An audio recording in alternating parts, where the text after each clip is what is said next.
Mesdames et messieurs, bonsoir et bienvenue dans cette édition que nous ouvrons par le Conseil des ministres qui s'est réuni en session ordinaire ce mercredi 11 juin 2014 dans sa salle de délibération au Palais de Koulouba sous la présidence du Premier ministre Moussa Mara. Bonsoir, Monsieur Djombélé. Bonsoir à Ibrahim Maïga. Eh bien, après examen des points inscrits à l'ordre du jour, le Conseil a adopté des textes, des projets de texte, entendu des communications et procédé à des nominations. Et tout à fait, mesdames et messieurs, bonsoir, et nous commençons par le chapitre des mesures législatives sur le rapport du ministre des Affaires étrangères, de l'intégration africaine et de la coopération internationale. Le Conseil des ministres a adopté un projet de loi autorisant la ratification de l'accord de prêt concessionnel signé ici à Bamako le 11 avril 2014 entre le gouvernement de la République du Mali et la Banque Export-Import de Chine pour le financement des projets de réseau de large bande nationale du Mali. Dans le cadre de la mise en œuvre du plan stratégique national des technologies de l'information et de la communication, le gouvernement envisage la réalisation des réseaux de large bande dont l'objectif est le déploiement et l'expansion de la fibre optique dans notre pays. Pour la réalisation de ce projet, la Banque Export-Import de Chine a signé le 11 avril 2014 avec le gouvernement un accord portant sur un prêt de montant de 493 millions de yuan RMB, soit 35 milliards 273 millions de francs CFA environ. Ce prêt financera la construction des réseaux de fibres optiques de 1300 km et les applications associées sur les axes Ségou, Tombouctou, Mopti, Douanza, Gao, Bamako, Koulémalé, frontière de la Guinée. L'accord définit les modalités spécifiques d'octroi et le remboursement du prêt. Sa ratification est une étape nécessaire pour son entrée en vigueur. Sur le rapport du ministre de l'Enseignement supérieur et de la Recherche scientifique, le Conseil des ministres a adopté un projet de loi portant création de l'École supérieure de journalisme et des sciences de la communication. Le Mali a engagé depuis 2 décennies un processus de démocratisation et de libéralisation de la presse qui a favorisé la création de nombreuses stations de radio et de journaux. Toutefois, si l'engouement des populations pour la presse privée est réel, les critiques à l'endroit de celle-ci sont récurrentes et portent notamment sur les dérapages en tout genre, la violation des règles de déontologie et le manque de professionnalisme. Le manque de formation a été identifié comme étant l'une des causes profondes de cette situation. Il importe de relever à cet égard que la formation des cadres maliens au métier du journalisme est tributaire de l'extérieur et que les initiatives tentées dans le cadre de l'enseignement privé ont montré leurs limites face à l'importance des besoins. L'analyse du paysage médiatique a permis de déceler une insuffisance quantitative et qualitative des personnels dans les métiers de la presse, alors que, par ailleurs, l'évolution du secteur des médias a fait naître de nouveaux métiers.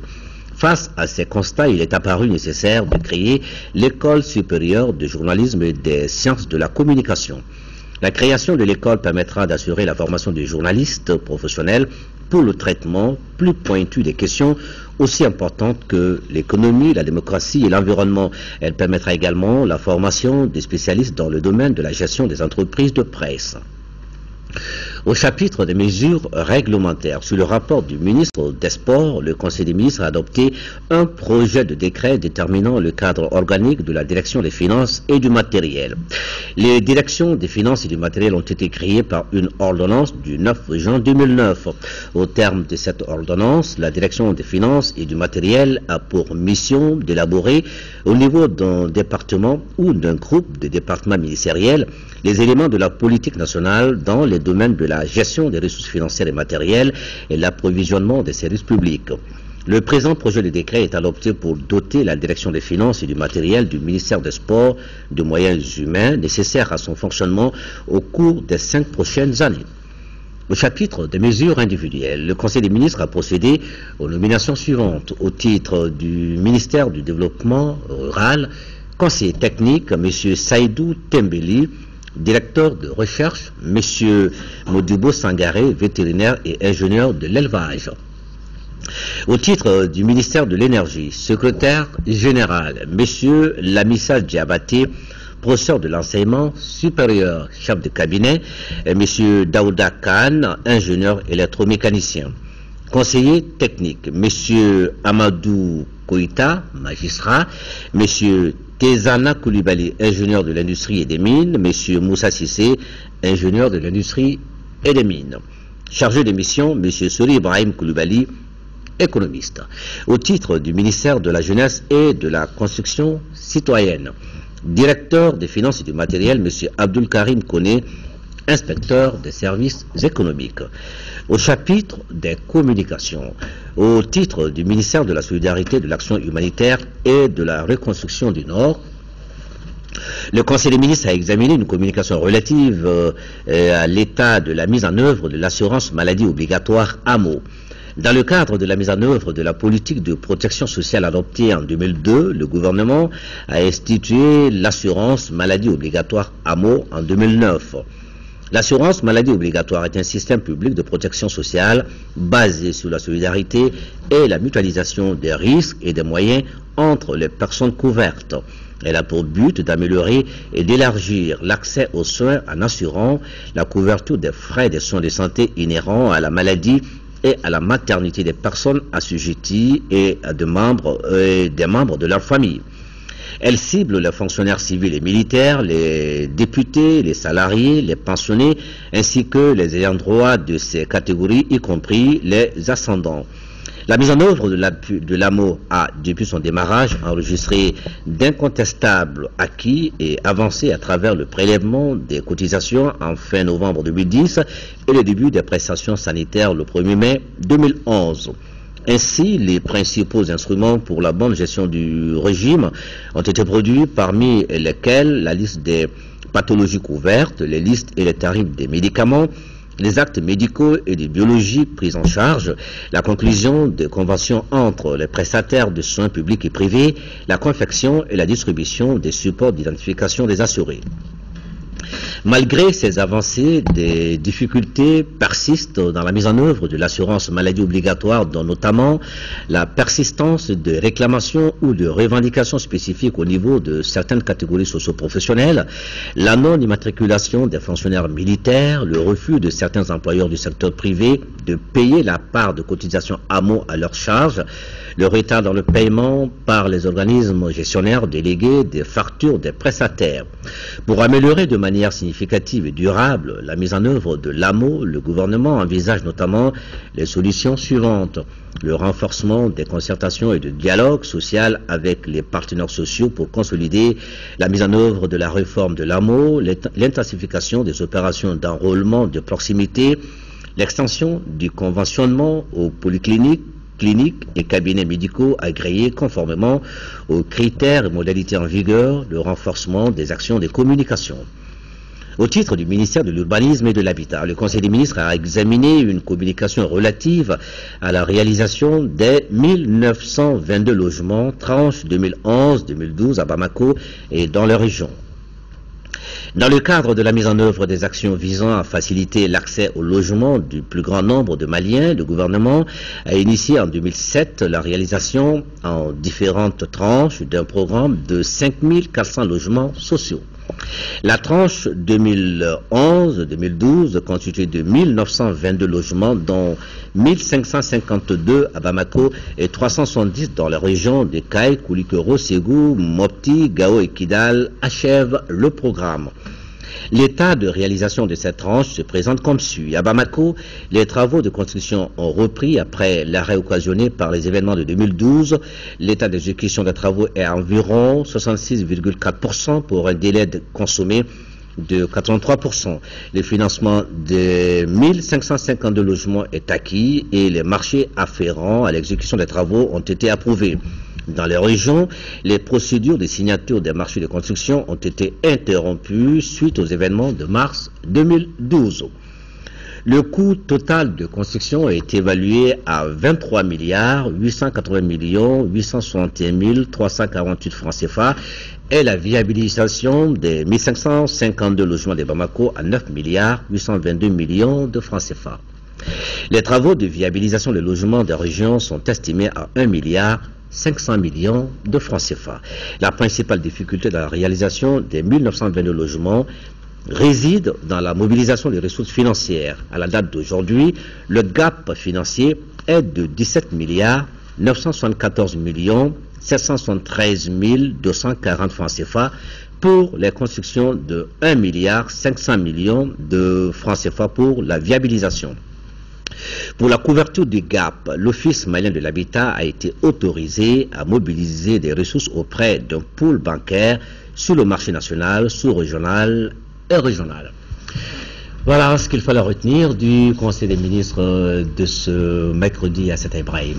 Merci Ibrahima Diombele. Vous restez avec nous. Nous poursuivons cette édition avec le président de la République, Ibrahim Boubacar Keïta, qui vient de rentrer à Bamako en provenance de Doha, dans la capitale qatari. Le chef de l'État a pris part au Forum États-Unis d'Amérique, monde islamique. Il a été accueilli à sa descente d'avion, comme vous le voyez sur ces images, par le Premier ministre Moussa Mara, quelques membres du gouvernement et des membres des corps constitués désignés.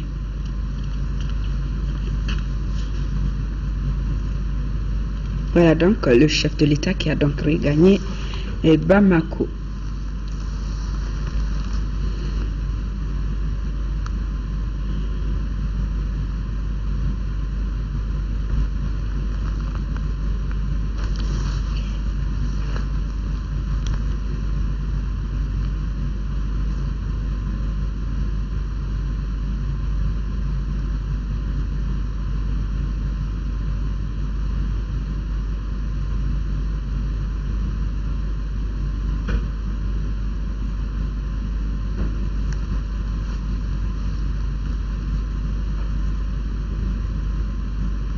À son arrivée à l'aéroport international de Bamako-Sénou, le président de la République a été accueilli par le Premier ministre Moussa Amara. Je vous le répète, au micro de Brahma Traoré, le chef de l'État revient sur les acquis de son séjour au Qatar. Nous l'écoutons. D'abord, je dois vous dire le nombre qui nous a été fait et auquel j'étais très sensible. Nous étions le seul pays musulman au sud du Sahara à avoir été convié à cette rencontre entre les États-Unis d'Amérique et le monde musulman. Un signe d'honneur que nous a fait l'émir du Qatar, l'émir Cheikh Hamim bin Ahmad Al-Tahir. Je crois que c'est aujourd'hui le ton des relations entre le Qatar et nous-mêmes. Beaucoup de confiance, beaucoup d'attention à l'autre. Je crois que cela, dans les temps à venir, va se traduire dans des actes concrets, parce qu'il n'y avait pas que l'échange culturel, civilisationnel. Il y a eu aussi au plan bilatéral une relation multiforme. Et je dois dire aussi que, avant que de m'envoler pour le Qatar, vous l'avez sûrement noté, j'avais reçu une délégation qatari fort nombreuse et qui embrassait tous les domaines. Cette délégation nous a rejoint à Doha et participé à notre rencontre avec l'émir. Je crois que tout cela est de bon ton. Et dans tous les domaines, le Qatar souhaite être présent au Mali, investir, et de manière concrète et solidaire. Je crois que nos champs de préoccupation sont assez connus à l'interne et tous ont été évoqués. Il y a, je crois, aujourd'hui, au plan de ce qui nous a occupés là-bas, le thème, la relation entre le monde musulman et les États-Unis d'Amérique. C'est un vaste sujet de thèse, ça, de philosophie qui est civilisationnelle. Je crois qu'il y a beaucoup à apprendre les uns des autres. Il y a eu beaucoup de caricatures du monde musulman à travers certains extrémismes qui ont été poussés à l'excès et que l'on met en avant aujourd'hui et qui est quelque part l'arbre qui veut cacher la forêt musulmane. Je vois que ces aspects-là méritaient d'être entendus entre d'accord partis pour qu'il en sorte une meilleure compréhension entre les peuples du monde musulman et ceux des États-Unis d'Amérique et au-delà, le monde. Je crois que les grands chercheurs d'éminents spécialistes des questions civilisationnelles, des chercheurs, des anthropologues, des historiens, des philosophes étaient de la partie. Tout cela pour enrichir ce débat-là, du dialogue des civilisations entre les musulmans et le reste du monde. Je crois que par le temps qui court, cela est certainement de mise et nécessaire. Le maréchal Abdel Fattah el-Sisi, à l'investiture duquel nous fûmes présents au Caire, aujourd'hui président de l'Égypte avec une confiance massive de son peuple. Il se trouve que cet homme nous a dit son amitié pour le Mali et son peuple, et même son souhait de venir au Mali. Et bien évidemment, nous l'avons engagé et invité à le faire. Et je crois que l'Égypte est un pays extrêmement important dans l'ensemble de la Oumma islamique et singulièrement dans le monde arabe. C'est le pays leader, le pays phare du monde arabe. Que cette Égypte-là ait réussi à surmonter ces drames, ces tragédies pour aujourd'hui élire un chef de l'État de façon aussi massive est un signe d'espoir, je crois, pour une Égypte remise à sa mission, à son devoir, à sa vocation. Et nous ne pouvons que saluer cela. Tout ce qui veut stabiliser l'Afrique et le monde, pour nous, est une bonne chose. Et l'élection du président Abdel Fattah el-Sisi est de ces bonnes choses-là. Et voilà cette visite qui a fait le point de la coopération entre le Mali et le Qatar. Elle a aussi été une occasion pour parler d'un programme sur la renaissance de Tombouctou.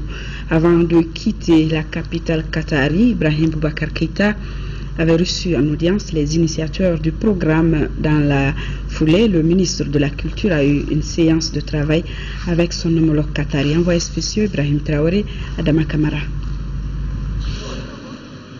Après 72 heures d'intenses activités, la voix du Mali aura été portée haut au 11e Forum États-Unis Monde Musulman. L'événement a mobilisé dans la capitale qatari des élites, des hommes d'expérience et de savoir du monde politique, des universitaires et chercheurs, des leaders d'opinion et religieux du monde de la culture et des médias venant des deux espaces civilisationnels. La participation malienne est jugée très productive. Stratégiquement, je pense que le voyage était intéressant et très utile et surtout très productif. Premièrement, je pense que ça a permis de rediscuter avec nos partenaires du Qatar, la relation très stratégique avec le Mali, qui couvre non seulement des aspects politiques mais aussi des aspects de développement économique. Vous savez qu'il y a une délégation économique du Qatar qui vient de Bamako, avec laquelle nous avons discuté un certain nombre de projets qui sont en train d'entrer dans une phase active. Donc je pense que ça, c'était vraiment pour conforter cette dynamique, mais aussi l'entretien qu'il y a eu entre le président de la République et puis l'émir du Qatar a été très utile dans le sens de la consolidation de nos rapports avec le Qatar, qui a encore réaffirmé son engagement auprès du Mali, non seulement pour le développement économique, mais aussi dans le sens de la réconciliation nationale et de la paix au Mali. Le Mali, invité d'honneur de ce forum, verra bientôt la réalisation surtout de projets concrets à Tombouctou en vue de la renaissance de la cité des 333 saints. Les initiateurs de ce programme sont venus expliquer au chef de l'État les résultats de leur travail à l'issue du forum. On a invité ici des gens, bien sûr, de Mali. Nous sommes ici aussi avec un genre de Google, quelqu'un qui s'occupe de social media, des investisseurs, des gens de sécurité. Enfin, c'est très divers. Et on se met tout sur le problème de comment faire revivre la ville de Tombouctou avec sa culture. Vous savez, partout dans le monde, on aime la musique qui vient de Tombouctou. C'est nous, les Américains, on dit que c'est le root of the blues. C'est là où a commencé la musique que nous aimons. Alors, on a développé un plan qu'on a présenté à votre président de plusieurs étapes pour travailler avec votre gouvernement, surtout le ministère de Culture, avec une relation américain-malien pour développer la musique encore, pour faire revenir le Festival au désert à Tombouctou et qui reste là, et aussi un plan pour restaurer les manuscrits et les faire exposer dans le monde et éventuellement d'avoir à Tombouctou un centre culturel mais moderne, comme Tombouctou était avant, avec aussi la culture et aussi la science et technologie ensemble. Et l'idée derrière est naturellement que ça fait pousser l'économie. Le président de la République a réitéré tout son soutien à cette initiative qui vise à promouvoir la paix, l'unité et la réconciliation nationale grâce à la culture, un domaine dans lequel le Mali entend renforcer sa coopération avec le Qatar. Le sujet a justement été discuté au cours d'une séance de travail entre les deux ministres en charge de la question. Les relations culturelles peuvent jouer un rôle comme une base pour les relations en général. Et Mali, un pays ami, et nous voulons aussi discuter comment on peut améliorer les relations entre les pays dans le domaine culturel. Et on a discuté certains aspects de ces relations. Et on va se rencontrer bientôt dans la fin de ce mois aussi à Doha pour discuter les autres aspects. Ici à Doha, ils ont une culture assez riche, je veux dire dans le lien maillage culture et développement, ils peuvent être une bonne source d'inspiration. La civilisation assez riche en matière d'islam déjà, mais en matière de connaissances tout court. Ce 11e forum États-Unis monde islamique aura été également une occasion pour le président Ibrahim Boubacar Keïta d'expliquer aux médias internationaux la situation au Mali, notamment dans sa partie septentrionale. Le chef de l'État a surtout tenu à rappeler l'engagement du Mali à résoudre la crise par un dialogue inclusif qui réunira tous les Maliens. Et c'est un président Ibeka tout satisfait de ce déplacement qui quitte Doha avec la conviction et l'espoir que le Mali franchira dans les prochains jours un pas important vers la paix et l'unité nationale. Le président de la République, Ibrahim Boubacar Keïta, fait également le point de ce voyage en langue bamana. Vous l'aurez juste après cette édition. Ici à Bamako, le représentant spécial du président de la République, Modibo Keïta, était l'invité d'honneur du Conseil économique, social et culturel. Au cours de son entrevue, le représentant spécial a donné des informations sur ses attributions pour la gestion de la crise au nord de notre pays. Mahamadou Doumbia.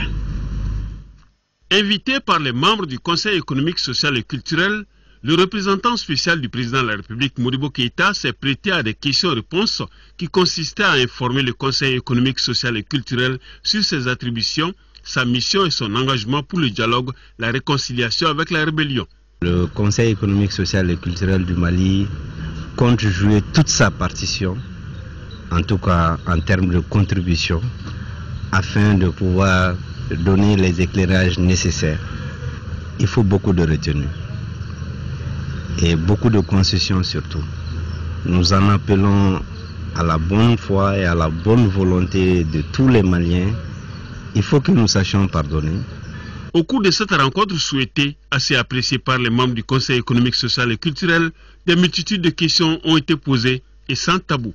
Exemple, comment concilier pardon et vérité? Outre l'intégrité du territoire national, quelles sont les revendications réelles de la rébellion à Kidal? Les conséquences d'une mauvaise communication en période de conflit? Comment maintenir les relations diplomatiques avec tous nos partenaires? À toutes ces questions, le représentant spécial du chef de l'État a donné des réponses et les maîtres mots qui reviennent régulièrement ce sont justice, réconciliation, pardon, humilité, retenue, nécessité d'organiser des pourparlers. Dans les relations avec les hommes, il est bon de les connaître, mais c'est encore mieux de les reconnaître comme hommes porteurs de valeurs. Puisque c'est des hommes, c'est des Maliens, on discute avec eux, sans a priori. J'estime que de part et d'autre, il faut des mesures de confiance. Rien ne vaut l'humilité et la simplicité dans ce monde. Avec la situation que traverse aujourd'hui, les Maliens doivent être humbles et puis avoir une retenue par rapport, n'est-ce pas, à la réception de ces problèmes qui se posaient à un et afin de trouver une solution, une porte de sortie pour l'intérêt, la paix, la stabilité de tout le Mali, du nord au sud, au centre comme à l'ouest. Quant à la relation avec la communauté internationale, il faut faire très attention car aujourd'hui, avec la mondialisation et l'apport de la diplomatie, nous sommes contraints de sauvegarder nos bonnes relations qu'il faut toutefois fructifier ou pérenniser, dixit le représentant spécial du chef de l'État. Conduite par l'honorable Haïdara, une délégation de la Commission de l'éducation et de la culture, des nouvelles technologies, de l'information et de la communication de l'Assemblée nationale s'est rendue ce matin dans 2 académies et dans certains centres d'examen. Nous écoutons la présidente de la commission au micro de Garibou Pérou. Nous avons commencé par la rive gauche, dans un lycée public et dans un lycée privé. Lycée Néné Sempara, privé, et le lycée Filidabo. Là-bas, nous avons trouvé que les épreuves n'ont pas démarré jusqu'à 10 h. Ensuite, nous avons continué pour venir au niveau de l'académie, rive gauche. Nous sommes partis, on n'a pas trouvé la directrice dans son bureau, on nous dit qu'elle est en bas. En bas, nous descendons, nous trouvons au niveau de là où on fait les tirages, là, de la salle pour les tirages, là, la salle de conférence. La porte était grandement ouverte. Nous sommes venus, on n'a pas tapé à la porte, nous sommes rentrés directement parce que la porte était ouverte. Quand nous sommes rentrés, bon, ils ont dit que oui, qu'est-ce qu'il y a? Nous avons dit, nous cherchons la directrice. Ils nous disent la directrice en haut. Nous avons dit, mais si la directrice en haut, on doit rester encore. Donc nous allons rester ici l'attendre. Nous avons fait plus de 20 minutes arrêtés dans la salle. Il y a quelqu'un qui était là-bas qui nous a dit de sortir. Nous avons dit que non, on ne sort pas parce que nous sommes là pour vérifier ce que vous faites ici. Nous sommes là pour contrôler l'action gouvernementale. Il y a eu fraude, il y a eu des fuites. Ce n'est pas au niveau des ministères seulement qu'on doit s'adresser. Le ministère a pris ses engagements. La ministre est venue à l'Assemblée. Elle nous a demandé de l'accompagner. Nous avons remarqué au niveau de l'académie rive gauche. En tout cas, nous, on n'a rien compris de leur démarche. Nous n'avons pas compris ce qu'ils font là-bas. Nous n'avons pas compris non plus pourquoi ils empêchent nous, représentants de la nation, à aller voir ce qui se passe à l'intérieur là-bas. Donc ça, vraiment, ça nous a choqués. Mais nous avons quitté. Après, nous sommes venus au niveau de la rive droite. Là encore, ce qui nous a surpris, jusqu'à 11 h, les épreuves n'étaient pas là. En plus, le chef de centre nous dit que les épreuves sont venues en vrac, c'est-à-dire pas sous enveloppe. Comment on peut sécuriser des sujets, des épreuves de l'académie jusqu'à Niamankoro pour venir jusqu'à Daoudabougou entre les mains des chefs de centre sans enveloppe? Ouais. Demain, 12 juin 2014, c'est la journée mondiale contre le travail des enfants. Cette 13e édition a pour thème étendre la protection sociale, éliminer le travail des enfants. Selon le ministre du Travail, de la fonction publique et des relations avec les institutions, des programmes et projets de lutte contre le phénomène ont enregistré des résultats notables. Il l'a dit dans un message au micro de Inaba. À travers l'institution de cette journée, l'Organisation internationale du travail entend attirer l'attention des gouvernements, des partenaires sociaux, des organisations de la société civile et du grand public sur l'ampleur du travail des enfants dans le monde et les actions à mener au niveau national et international pour éradiquer ces fléaux, en priorité dans ses formes les plus inacceptables. Des centaines de millions de garçons et de filles à travers le monde sont en effet toujours astreints à un travail qui constitue une violation flagrante de leurs droits fondamentaux à la liberté, à l'éducation, à la santé et aux loisirs. Plus de la moitié de ces enfants sont exposés à des travaux dangereux ou illicites, comme l'orpaillage traditionnel, le trafic de drogue, la prostitution ou les conflits armés.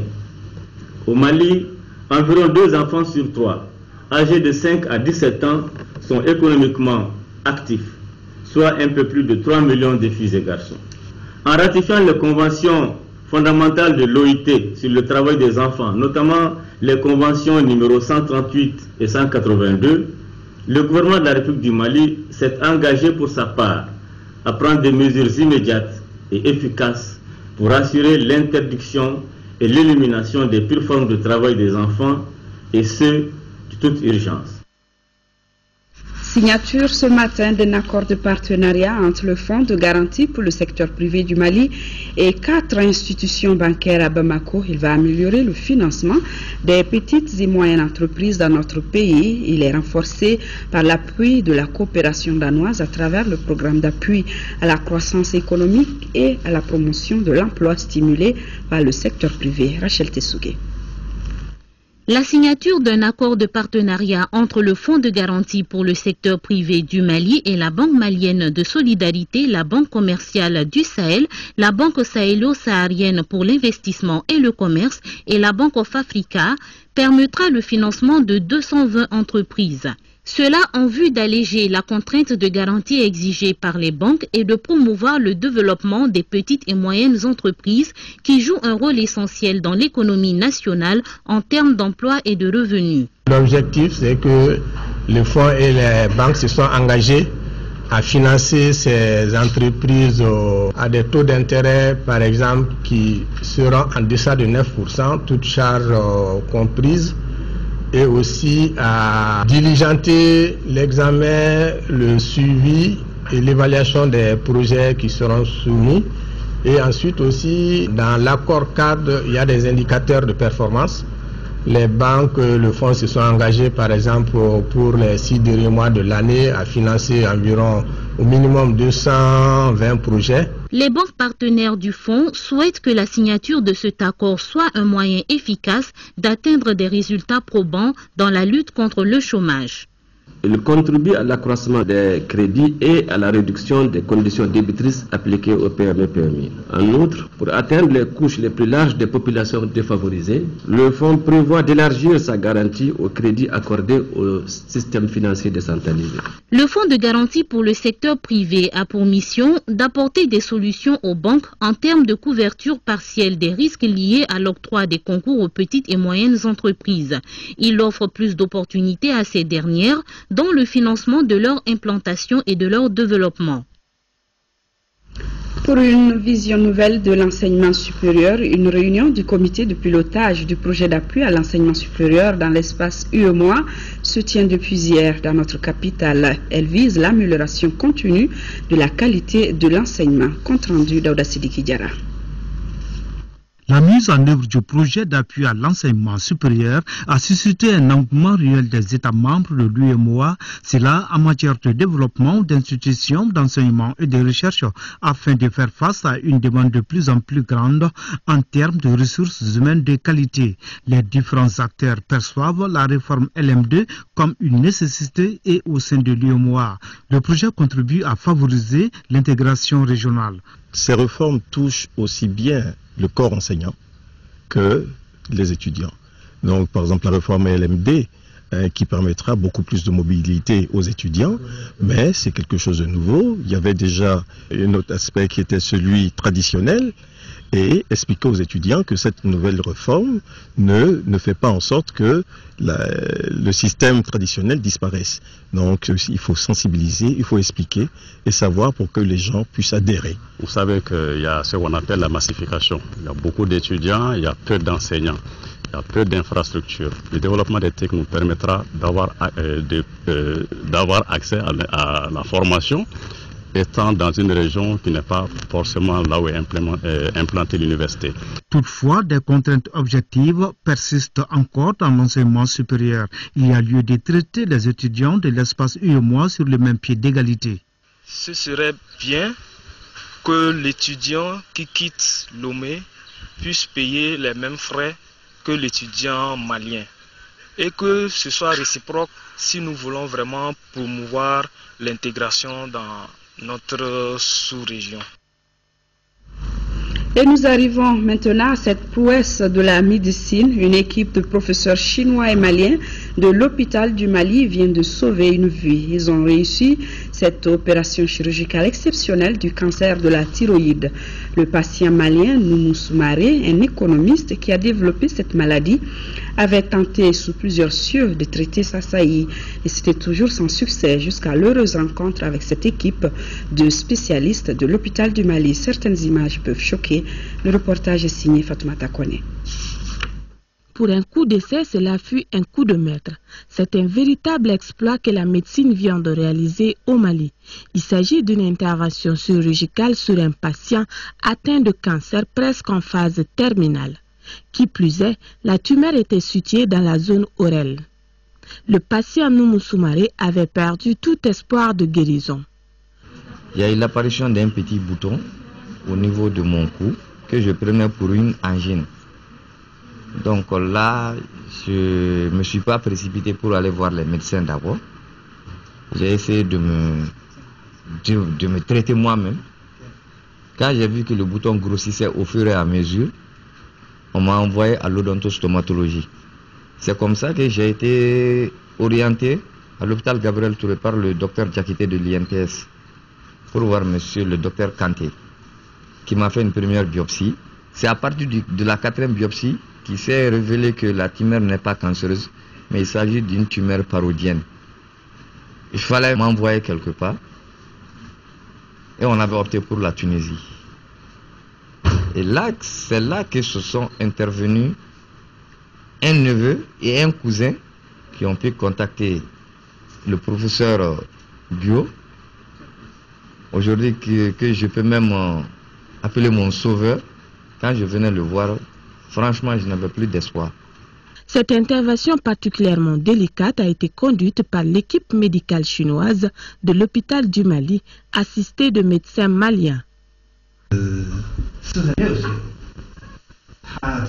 On pense que l'intervention peut lui soulager.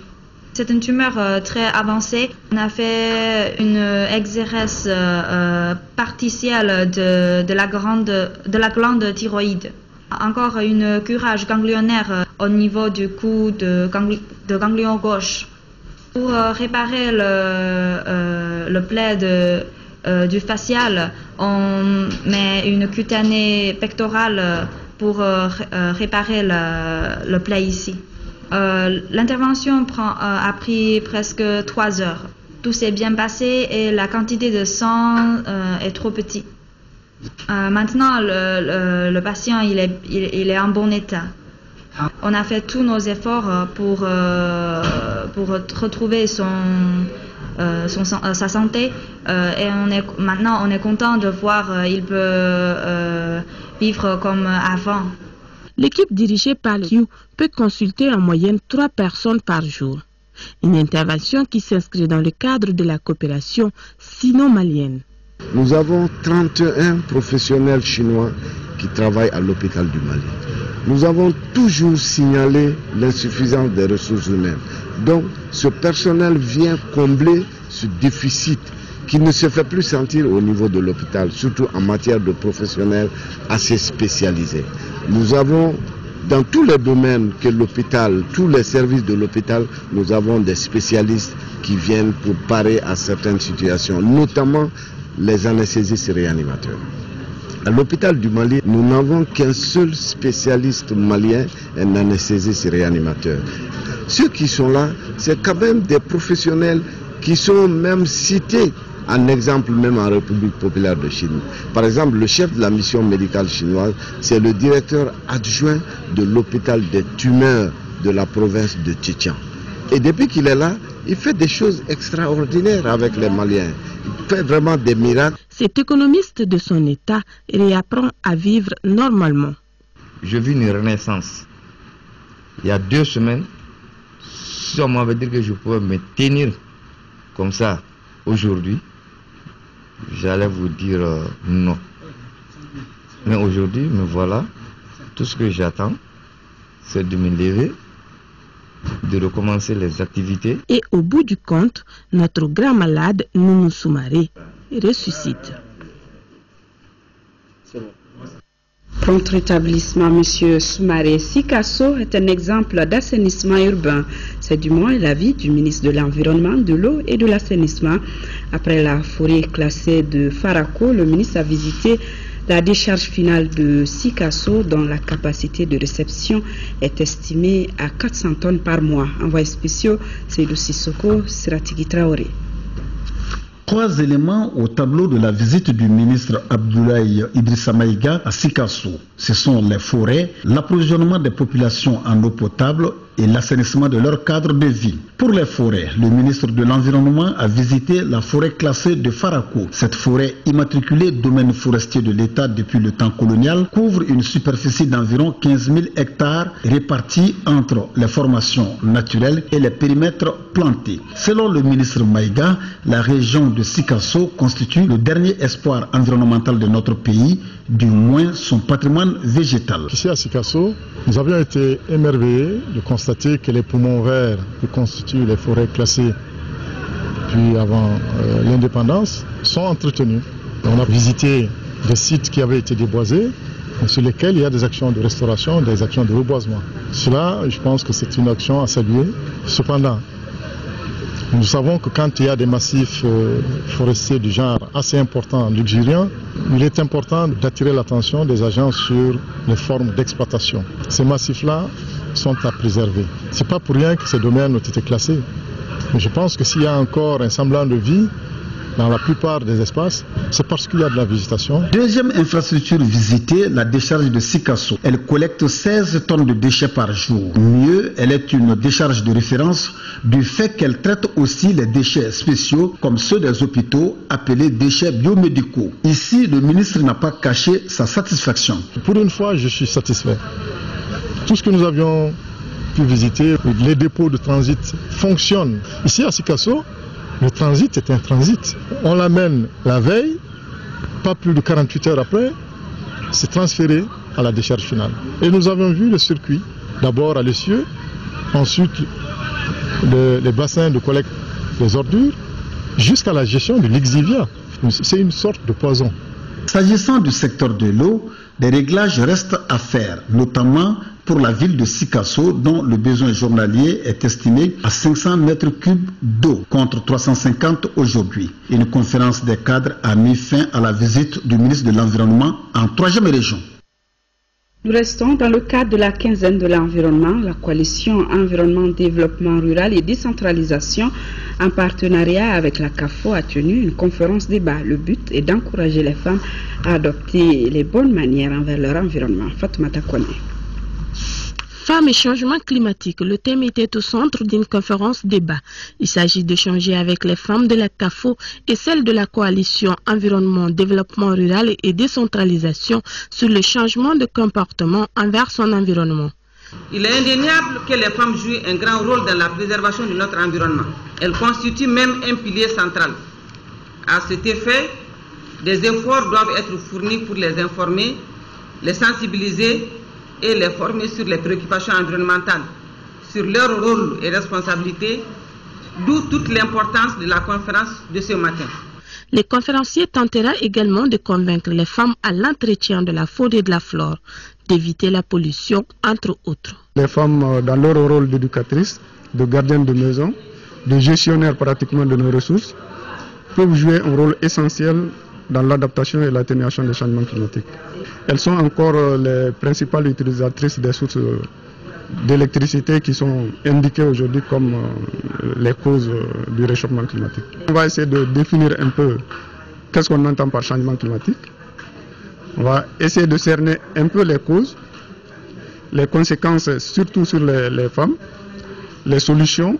Par ailleurs, la présidente de la coalition a demandé à toutes les femmes de planter un arbre pendant cette période hivernale, de l'entretenir comme un bébé, a-t-elle ajouté. La quinzaine de l'environnement nous ramène à Ségou où les experts ont débattu du thème impact des changements climatiques sur les populations d'oiseaux d'eau et de la faune aquatique, cas de la grue couronnée et du lamentin de Ségou. Le compte rendu de Dougoufana Traoré. La présentation de la convention de maîtrise d'ouvrage déléguée et les échanges avec les bénéficiaires que sont les collectivités matérialisent ainsi le lancement d'un partenariat entre le Conseil régional de Ségou et l'Union européenne. À travers cette convention, l'Union européenne concède à la région un montant de plus d'1,48 milliard de francs CFA pour la réalisation d'investissements structurant le développement économique régional. Un premier volet qui permettra au Conseil régional et aux communes bénéficiaires d'avoir des connaissances et capacités avérées dans la réalisation et la gestion des infrastructures à travers des formations sur les procédures de passation des marchés publics. Le suivi et contrôle de la réalisation des investissements, la gestion et l'entretien des infrastructures.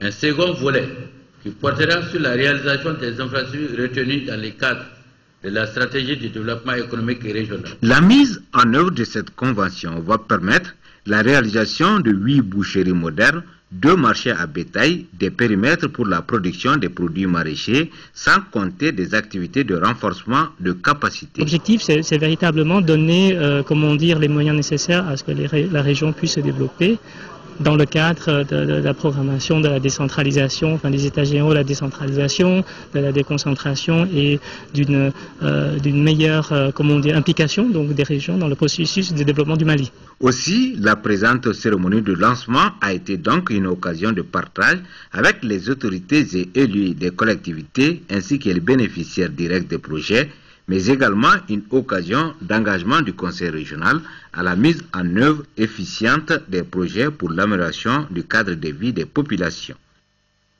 Vous l'aurez compris, c'était le lancement des activités d'une convention de plus d'1 milliard de francs CFA signée entre l'Union européenne et la région de Ségou. Le compte-rendu était signé Candice Silla. Voyons à présent la quinzaine de l'environnement dont je vous parlais dans la région de Ségou avec les experts qui ont débattu d'un thème particulier. Suivons le compte-rendu.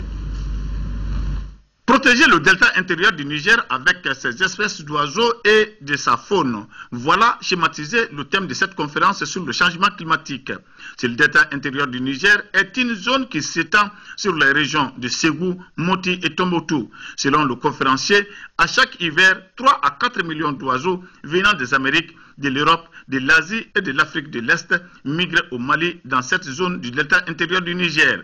Malheureusement, 15 espèces de poissons qui vivaient dans ce delta ne sont plus visibles depuis quelques années, d'où la création d'un programme de sauvegarde du delta intérieur du Niger appelé PDDDIM Wetland. Pourquoi protéger la grue couronnée et le lamantin? C'est un oiseau qui est supposé porter bonheur aux gens, c'est un oiseau qui permet l'ascension sociale, c'est un oiseau dont toutes les parties ont des usages culturels ou socio-économiques. Le lamantin, pour les vieux qui le savent, c'est une espèce aussi emblématique des zones douces comme le delta intérieur du Niger. Cette espèce, non seulement très importante dans le maintien du cycle biologique de la zone, mais aussi elle a beaucoup de valeurs socio-économiques. Vu l'importance de ces oiseaux et de cette faune pour les générations futures, chacun de nous est interpellé. Il faut des activités génératrices de revenus, a dit Moussa Dambélé, le coordinateur du programme. De son côté, le maire de Ségou et le sous-préfet de Ségou ont tous les deux salué l'initiative de la tenue de cette conférence à Ségou. Préservons cet environnement pour que les générations futures, nos enfants, nos petits-enfants, nos arrière-petits-enfants puissent vivre en paix dans un environnement, mais avec un climat qui puisse les rendre la vie agréable. En deuxième région, lancement hier de la campagne agricole à l'office du périmètre irrigué de Baguineda. L'objectif de production de l'OPIB est estimé pour toute production à plus de 28 676 tonnes. Une ambition bien mesurée pour élever le défi de l'autosuffisance alimentaire. Koulikoro Seydou Traoré. À Baguinda, l'office du périmètre irrigué au PIB entend bien mettre en œuvre son plan de campagne agricole 2014 en tenant compte des directives de la récente réunion du Conseil supérieur de l'agriculture. Il s'agit de faciliter l'accès des producteurs aux intrants subventionnés à 11 000 francs CFA par les plus hautes autorités et accompagner ces paysans pour l'atteinte de l'autosuffisance alimentaire. Pour cette campagne agricole, l'OPIB ambitionne de produire plus de 24 000 tonnes de riz paddy, 4 180 tonnes de maïs et 496 tonnes de sorgho. La superficie à emblaver est estimée à plus de 2760 hectares pour le riz et plus de 1924 hectares pour les cultures sèches par spéculation. Le programme qui a été établi, le rendement escompté, le rendement recherché est de 6 tonnes à l'hectare. Alors les autres années, on s'est beaucoup approché de ça. Mais cette année, le gouvernement dit, je vous aide à avoir ce résultat. À ce lancement de campagne, l'administration de l'OPIB a présenté aux producteurs et aux partenaires du monde rural les acquis et les difficultés de la saison écoulée. L'innovation cette année à l'OPIB, c'est la mise en place dans les prochains jours des centres de prestation de services, une manière de promouvoir l'emploi des jeunes dans les 4 secteurs de l'office à Baguineda. Les producteurs ont les moyens de leur ambition. Ce sont les ambitions des producteurs. On a un contrat-plan. État, OPIB, producteurs. Mais les producteurs disent qu'ils vont s'approprier le contrat-plan. Les résultats qui vont être atteints, c'est les producteurs. Et plan international qui vient de boucler un projet de développement dans le cercle de Kangaba. Il s'agit du projet d'appui pour la réalisation d'infrastructures pour le développement de la petite enfance avec la construction de centres équipés pour les enfants et la réalisation de forages. Adama Koulibaly, compte rendu. Des populations de plusieurs localités du cercle de Kangaba, précisément de l'arrondissement de Narena, se sont retrouvées dans le village du nord de Selefra pour dire merci à Plan Mali et à ses partenaires. Leur dire merci pour avoir réalisé des structures d'éducation pour le développement de la petite enfance dans beaucoup de localités du cercle de Kangaba. Centre de garderie d'enfants équipés, construction de forages, formation du personnel des centres, visite médicale avec le dépistage de plus de 1400 enfants, établissement de jugement supplétif pour 1000 autres enfants. Les populations bénéficiaires de ces appuis sont, en plus de Selefra, celles de Kengegwe, Kela, Bankoumana, Samanko et Balamasala. Le projet a duré 2 ans. Le coût des dépenses est estimé à plus de 242 millions, soit 89% de taux d'exécution des activités. Pour réaliser cette vision, Plan met en œuvre des projets et programmes qui contribuent au développement, à la survie, à la protection et à la participation de l'enfant. À la cérémonie, les enfants étaient les premiers à saluer Plan et son partenaire principal, l'Agence coréenne de développement et de coopération. Le maire devant ces derniers et les représentants de l'État a donné l'assurance pour l'entretien de ces infrastructures, ce qui n'a pas empêché le sous-préfet de Narena, Garantigui Traoré, de revenir sur la protection de ces cadeaux du Plan Mali et de ses partenaires. 483 enfants, dont 233 garçons, 250 filles fréquentent ces centres de développement. 12 millions de francs CFA, c'est la valeur du matériel médical et des médicaments que l'ONG espagnole Médicos del Mundo ou Médecins du Monde a remis à 2 centres de santé de référence et 14 CESCOM des cercles de Bafoulavé et de Kenyeba. Ces structures ont également reçu des chèques pour leur dotation en carburant. Le compte-rendu de Mahamadi Alioubari. Dans le cadre de l'amélioration de la santé des populations, en particulier celle des personnes les plus démunies et les plus vulnérables dans les cercles de Bafoulavé et Kenyeba, l'ONG espagnole Médicos del Mundo vient d'offrir un important lot de matériel sanitaire et de médicaments aux CCRF et CSCOM des 10 cercles. C'est ainsi que MDM, à travers son projet santé sexuelle et reproductive depuis 2010, accompagne les structures de santé, mais aussi tous les acteurs de la santé communautaire des communes de Bafoulavé, Maïna, Goumfa, Nyambia, Koundia et Bamafale dans les cercles de Bafoulavé et les communes de Sagalo, Faraba, Kurukoto, Dabia, Bae et Kassama dans les cercles de Kenyaba. D'une valeur de plus de 12 millions de francs CFA, ces matériels sont entre autres une table d'accouchement, des fauteuils roulants, des motos et des médicaments. Un geste hautement apprécié par les bénéficiaires. Ce geste témoigne une fois de plus l'engagement que l'ONG Médicos del Mundo porte dans le développement socio-sanitaire exprimé par les plus hautes autorités de notre pays. Je profite de l'occasion pour remercier cette équipe dynamique qui s'est toujours battue auprès des populations en veillant au respect de son engagement qui est de permettre à chaque citoyenne et à chaque citoyen de jouir de son droit à la santé. Cette remise des matériels et des chèques permettra certainement de rehausser le plateau technique au niveau des CESCOM et CCRF de Bafoulavé et Kenyeba, mais aussi de contribuer à la dotation des centres en carburant. Et ce communiqué du gouvernement du Mali, le gouvernement de la République du Mali prend acte de la signature le 9 juin 2014 à Alger d'une déclaration conjointe par 3 mouvements armés du nord du Mali. Le gouvernement de la République du Mali saisit cette occasion pour remercier le président Abdelaziz Bouteflika, le gouvernement et le peuple algérien pour les efforts de facilitation du dialogue inclusif intermalien en vue d'un règlement global et durable de la crise au nord de notre pays. La cellule d'action civilo-militaire de l'opération Maliba a remis un important lot de produits alimentaires à la population de Monzonga et de Monia dans le cercle d'Ansongo. La cérémonie était présidée par le lieutenant-colonel Ismaël Diarra. Compte rendu Daouda Zoumana Traoré. Des sacs de riz, des sacs de sucre, des bidons d'huile, des cartons de thé et de biscuits sont là des dons offerts par la cellule civilo-militaire de l'opération Maliba aux habitants des villages de Monzonga et de Mounia. Il s'agit à travers ce geste d'assister la population. L'assistance, une autre manche de la mission des forces armées et de sécurité du Mali. Les femmes se veulent des artisans de la paix et de la solidarité. Nous avons commencé cette activité bien longtemps.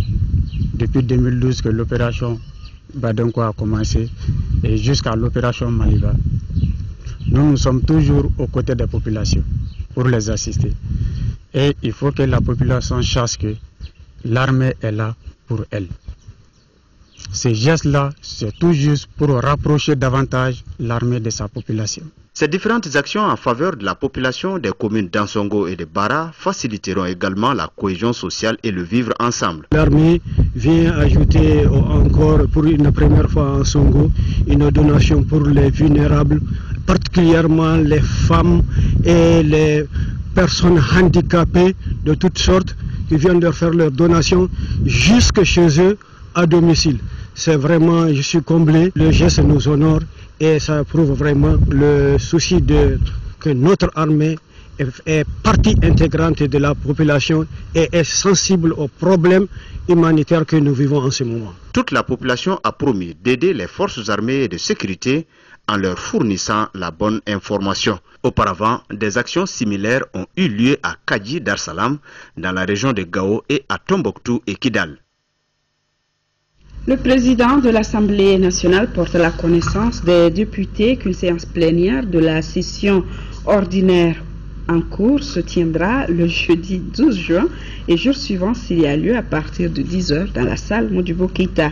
Le projet d'ordre du jour porte sur questions d'actualité sur les thèmes l'insécurité grandissante dans nos villes et campagnes, la pénurie de cartes d'identité et de passeports au Mali, 2. Adoption du procès verbal de la séance plénière du 29 avril 2014, 3.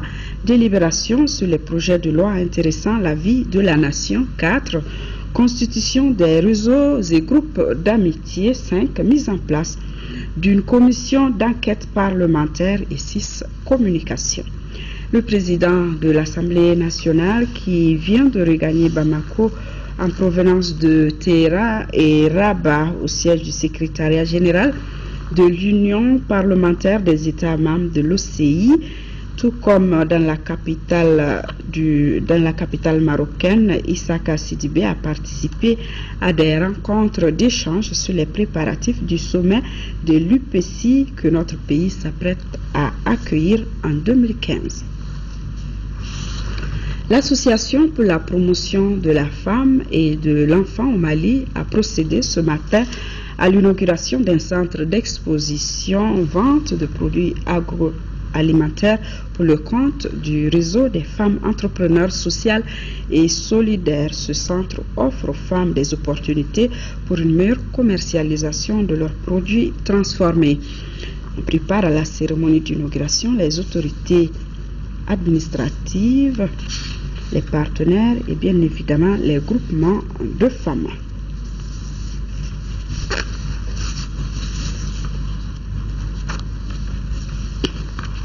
Sport football, championnat national de Ligue, championnat national, 21e journée.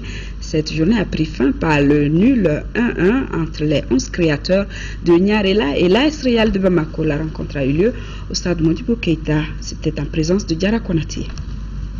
Les 11 créateurs de Nyarela, victorieux 3-2 du Real de Bamako, à l'aller voulaient rééditer cet exploit. Avec 31 points derrière les 11 créateurs 35, les Scorpions du Real fondent déjà leur espoir sur les compétitions nationales pour une place africaine. Je pense qu'il y a cette possibilité quand même d'avoir une place. Il y a la Coupe du Mali aussi et ça fait partie de notre objectif. On va tout faire quand même pour être africain l'année prochaine. Les choses démarrent bien pour les Noirs et Blancs de Bamako. Ils ouvrent le score à la 6e minute. La frappe de Ibrahima Sidibé est repoussée par Mohamed Sanogo. Moussa Kone en position idéale Place au fond, 1-0 pour le Real. La réaction des créateurs de Nyarela ne se fera pas attendre. Lassana Yiriba Samake est au départ d'une action conclue par l'international béninois Kouyou Kola Erini, qui ne laisse aucune chance au portier Almami Sokoba. 1-1, score à la pause. Malgré l'arbitrage contesté de part et d'autre, les deux équipes techniques et rapides se créent des occasions. Les Noirs et Blancs, inefficaces devant les buts, ratent même un penalty. C'était une occasion pour Moussa Kone de marquer son 14e but après 21 journées. Vu la qualité du Real, vu tout ce que le Real a comme qualité, le match c'est bon pour moi. Mais je pense qu'en premier mi-temps, les joueurs ont été naïfs pour le premier but. C'était pas, ils devaient marquer, mais pas les buts qu'ils ont marqués. C'était un manque de concentration, c'est ce qui a fait qu'on a encaissé. Mais là on a réagi aussitôt, on a égalisé. Techniquement, on avait le monopole du ballon et vous voyez aujourd'hui encore le nombre d'occasions qu'on s'est créé. Si tu n'as pas le ballon, tu ne crées pas d'occasion de but. On s'est créé énormément d'occasions sur ce match-là. Je pense que 11 créateurs est venu pour défendre et on s'attendait justement à ça. Mais bon, c'était à nous de trouver la solution. On a eu des occasions et une fois encore, on ne marque pas et nous sommes sur ça maintenant et j'espère que les choses vont bouger peut-être dans l'avenir. Le Real résiste et évite la défaite 1-1, score final. Et football toujours, nous sommes à quelques heures du lancement officiel de la Coupe du Monde. Pour une bonne couverture médiatique de la dite Coupe, il faut bien compter sur les reporters sportifs. C'est dans ce cadre que l'Association des journalistes sportifs du Mali a rencontré l'ancien ministre et reporter Gaussou Drabo par rapport à la couverture des grands événements sportifs. Compte rendu Abdelkarim Kaba. L'Association des journalistes sportifs du Mali, AJSM, a respecté la tradition. À la veille de chaque grande compétition, elle organise une rencontre d'échange avec les douaniers. Pour la Coupe du Monde Brésil 2014, Gaussou Drabo, ancien ministre de la Communication, a expliqué à la jeune génération quelles sont les attitudes à prendre pour mieux couvrir le mondial, même étant loin du Brésil. Le défi de l'Association des journalistes sportifs du Mali, c'est de montrer que, malgré que la plupart de ses membres ne seront pas au Brésil, il est possible de proposer au public malien une couverture à la carte, c'est-à-dire en tenant compte des centres d'intérêt du public, en tenant compte des sensibilités du public et en faisant valoir même la compétence des journalistes sportifs. Et je crois que cela est possible. Nous avons discuté des méthodes et des voies empruntées pour que, en dehors des médias internationaux, le public malien reçoive satisfaction d'un éclairage purement malien sur la Coupe du Monde 2014. À la sortie de cette rencontre, les reporters sont désormais mieux outillés à faire face à la grande messe du football mondial. Les journalistes sportifs doivent aller à l'info et distiller l'info nécessaire et surtout éviter le sensationnel pour rester toujours collé aux réalités. Durant presque 82 minutes, le temps des matchs de football, le ministre Drabo et ses interlocuteurs ont échangé sur les forces et faiblesses des équipes et surtout des porte-drapeaux de l'Afrique. Au dire des participants, cette rencontre a été la bienvenue puisqu'elle aura permis d'éclairer la lanterne des reporters. Le football, c'est aussi les supporters. Et bien, du côté du Ghana, cet aspect n'est pas négligé. Ce sont près de 500 supporters de l'équipe du Ghana qui sont en route pour le Brésil. Leur slogan, ramener la Coupe du Monde 2014 en Afrique. On l'espère bien. Voyons les images. Ils portent les couleurs du Ghana et s'ils dansent et chantent, c'est surtout pour encourager les Black Stars, leur équipe nationale de football. Ces supporters inconditionnels, ce sont les Die Hard. Dans quelques jours, ils rejoindront les joueurs au Brésil. Le gouvernement ghanéen a en effet confirmé qu'il va sponsoriser le voyage de 500 supporters, voire plus, pour encourager les Black Stars à l'occasion de la Coupe du Monde de football 2014. Les États-Unis, l'équipe du Portugal, l'Allemagne, ils partent avec des milliers de supporters et nous devons être capables d'être face à eux au même niveau avant même que les joueurs, que les Black Stars jouent, affrontent les autres équipes. Nous, les supporters, on doit pouvoir assurer avant que les joueurs ne descendent sur le terrain et jouent. Montant de la facture, 3 millions de dollars. Selon le ministre ghanéen de la Jeunesse et des Sports, l'argent public ne serait pas utilisé, mais c'est loin d'être convaincant pour les Ghanéens. Dans un contexte de crise économique, certains parlent de gaspillage. La Coupe du Monde, cela apporte de la joie, du bonheur. Malgré tout, le gouvernement devrait réduire le nombre de supporters qu'il parraine, alors que le pays est en crise. Au regard de la situation du pays en ce moment, 500 supporters, ça passe. Mais plus de 500, cela ne va pas aider le pays. Cela ne va pas nous aider, vu la situation économique dans laquelle nous nous trouvons. C'est la 3e Coupe du Monde pour les Black Stars du Ghana. La dernière fois, c'était en 2010, en Afrique du Sud. Ils avaient manqué d'un cheveu les demi-finales, éliminés par l'Uruguay. Alors, pour cette Coupe du Monde, les Ghanéens retiennent leur souffle. C'est le cas de Marie. Après avoir accompagné les Black Stars en Afrique du Sud, la voici sur le départ pour le Brésil. Casquette, t-shirt plié soigneusement, rien n'est laissé au hasard.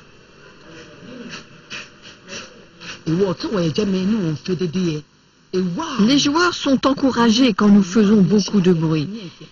Ils aiment ça et donnent le meilleur d'eux-mêmes. J'aimerais que nous soyons beaucoup plus nombreux au Brésil. En Afrique du Sud, 8000 supporters comme Marie avaient fait le déplacement pour soutenir les joueurs. Ils seront moins nombreux cette fois, mais nul doute qu'ils auront la même ferveur. Premier rendez-vous le 16 juin, les Black Stars affronteront les États-Unis. Et voilà, avant de refermer cette édition, nous vous annonçons que les programmes de l'ORTM, notamment les éditions d'information, connaîtront un bouleversement à partir de demain à cause de la diffusion des matchs de la Coupe du Monde de football. Ainsi, demain soir, le journal sera diffusé à 22h30. À noter qu'il n'y aura pas de journal télévisé de formation demain soir. Nous arrivons au terme de la présente. Demain, pour vous informer, Amara Maledialo sera là à 10h et 13h. Mesdames, Messieurs, merci d'avoir été de notre excellente nuit à tous.